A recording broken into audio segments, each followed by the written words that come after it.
Okay sir. Sir काफ़ी fit दिख रहे हैं, फिटनेस के पीछे क्या राज क्या चल रहा है? Well, बुढ़ापा just generally basically ऐसा है कि as you grow older you want to fight and you want to kind of look fit, you want to do the same things you used to do 10 years ago.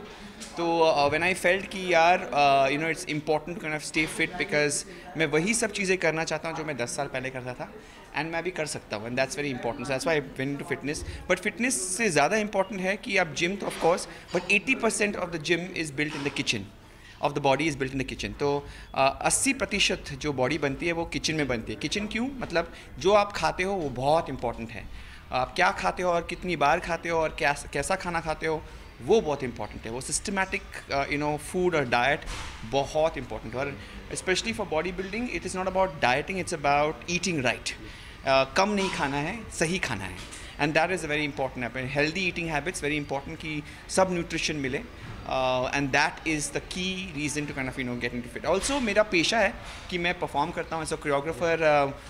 मैं उन चुने choreographers में से हूँ जो अभी भी स्टेज पे परफॉर्म करता हूँ, डांस करता हूँ.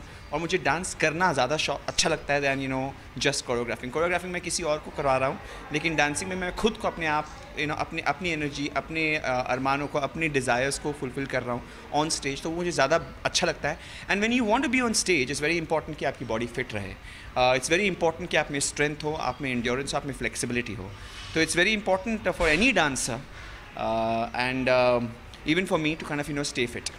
कब तक ऑडियंस आपको फिल्मों में देख पाएगी? ज़रूर. एक बहुत ही अच्छी फिल्म बन रही है, लिखी गई है, मैंने ही लिखी है. एक दो कोरियोग्राफर्स के ज़िंदगी के आधारित पे है जो शादीशुदा है, और उनमें क्या अनबन होती है और उनके बीच में क्या फासले और दरार आ जाती हैं. ऐसा ही कहानी मैंने लिखा है. 2 साल हो गए लिखते लिखते. अब उसको फाइनली क्लीन अप करके, टाइडी करके, then I am gonna meet the producers. सही प्रोड्यूसर जो आर्टिस्टिक फिल्म्स को, आर्टिस्टिक कमर्शियल फिल्म्स को बनाने में ज़्यादा रुचि रखते हैं, उन्हीं को अप्रोच करूँगा. जो एक सेंसिबल सिनेमा है, जो सोच, जहाँ पर एक सोच हो, जहाँ पर जो इंसान जो देखता है पिक्चर को अच्छा पसंद भी करता है, सब कुछ हर डिपार्टमेंट में, बट ये also goes home with a message. तो वो मैसेज बहुत इंपॉर्टेंट हम है. उस मूवी में आपको देख पाएंगे? हाँ, एक्टिंग यस उस फिल्म में बहुत इंपॉर्टेंट है कि मैं अपने आप को उस रोल में निभाऊं, क्योंकि वो रोल है वो सिर्फ मैं ही कर सकता हूँ. Because it's a choreographer, but there are many choreographers. लेकिन मोस्ट इंपॉर्टेंटली जो स्टाइल ऑफ डांसिंग वो कोरियोग्राफर करता है वो कोई इंडिया में नहीं करता, इसके अलावा apart from me. So not even any other actor. तो आई थिंक द स्टोरी जिस तरह से लिखी है, it's the kind of story which only I can play. So it makes more sense for me to play. So hopefully I will play that part. Sir एक question है, देखा जाए तो फिर आपने कई एक्टर या एक्ट्रेस को ये कोरियोग्राफ किया है, कौन सबसे फास्ट पिकअप करता था आपके steps? Shahid Kapoor is very quick. Hrithik Roshan is very very quick. I think these two are the quickest. ये दोनों बहुत ही चपल, बहुत ही निपुण हैं, and they are very quick. So उनकी पिकअप बहुत फास्ट और है. सबसे लेट में देखा जाए तो?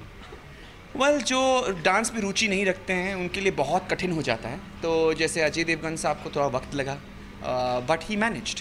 उन्होंने हार नहीं मानी, उन्होंने किया.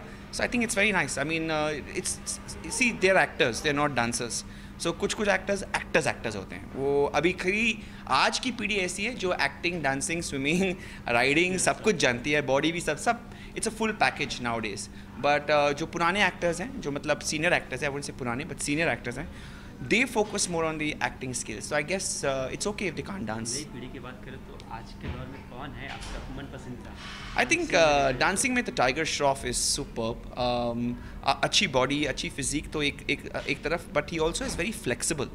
और वो फ्लेक्सिबिलिटी को शायद कोरियोग्राफर अगर अच्छी तरह से एक्सप्लॉइट करे, I think tiger can be a amazing sensation in dance. Okay sir, finally sir, dance India dance plus आपने खतरों के खिलाड़ी भी, कहाँ सबसे ज़्यादा एंजॉय कर पाए?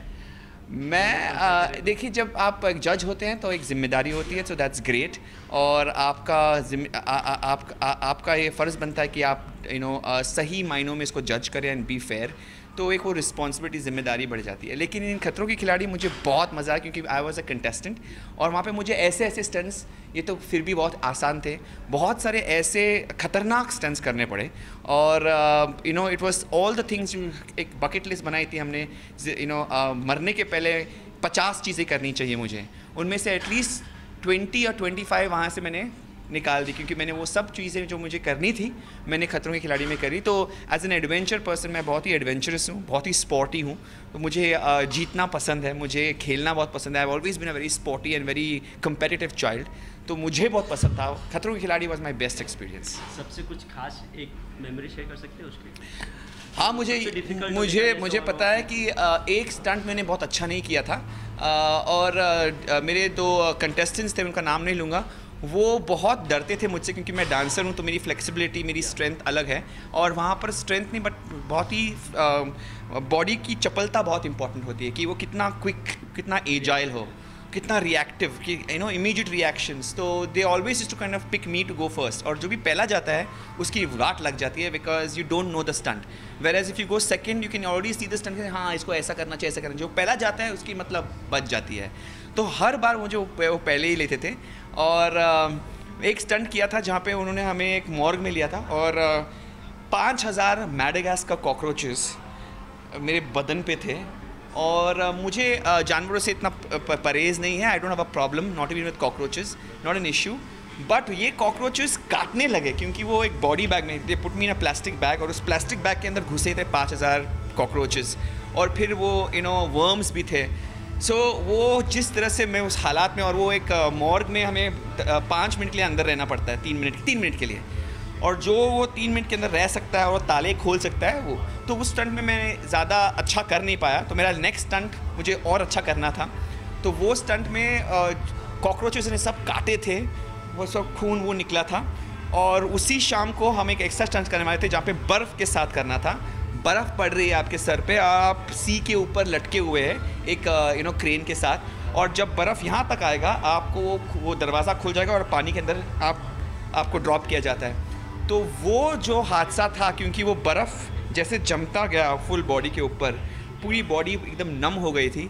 और फिर जब हम पानी के अंदर उतरे और जब बाहर निकले, तो it is a reaction that happens, पूरी बॉडी बर्न होने लगती है। तो वो जो बुरा हाल हुआ था वो दिन, वो स्टंट में जीत पाया, बट जिस हालात में मैं जीत पाया, it was like really a big memory. So I think मेरे पास खतरों के खिलाड़ी which was in Brazil, Rio, I think the best part of my life was in खतरों के खिलाड़ी।